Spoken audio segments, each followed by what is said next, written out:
Merci beaucoup, Madame la Présidente. L'Africain du Kenya, Ngugi wa Thiong'o, a écrit un livre qui s'appelle « Décoloniser les esprits ». Si on ne décolonise pas nos esprits, nous, Africains de l'Ouest, nous continuerons à faire partie des 33 pays les plus pauvres de la planète. Je l'ai dit hier, sur les 33 pays les plus pauvres de la planète, les 13 sont de l'Afrique de l'Ouest. Il nous faut décoloniser les esprits. Tant qu'on continuera à dire que nous sommes pauvres, nous ne faisons pas le bon diagnostic, nous sommes appauvris.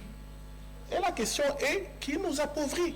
Je pense que ce sont nos propres régimes, nos propres présidents, par leurs options, qui ne sont pas de bonnes options, qui sont des options de détournement de fonds, qui sont des options de suivisme vis-à-vis du FMI et de la Banque mondiale, qui sont des options de maintien d'une monnaie néocoloniale qu'est le franc CFA, qui sont des options néolibérales.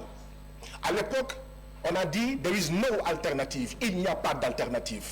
Taïna, there is no alternative. Si il y a une alternative à ces politiques, même un enfant, quand il fait pendant 50 ans une politique, la CEDEAO a 50 ans et que ça ne marche pas, il doit changer de chemin.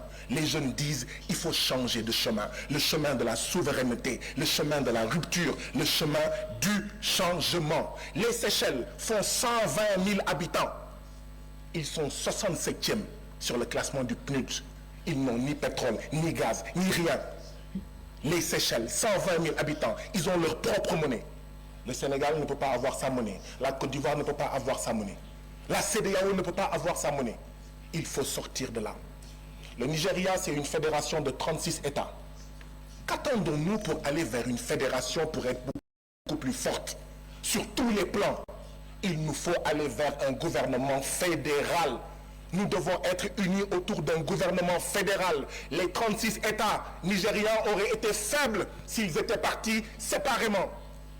C'est parce qu'ils sont ensemble qu'ils sont forts. Mais ici, comme je l'ai dit, chacun veut être président chez lui. Chacun veut être chef du Parlement chez lui. Nous devons sortir de cela. C'est à cela en fait que je convie la CEDEAO. C'est à cela que je convie l'Afrique de l'Ouest. Il n'y a pas de fatalité. Il y a des responsabilités non assumées. Il est temps que nous les assumions pour sauver la CEDEAO ou mourir. Je vous remercie. Merci, chers collègues.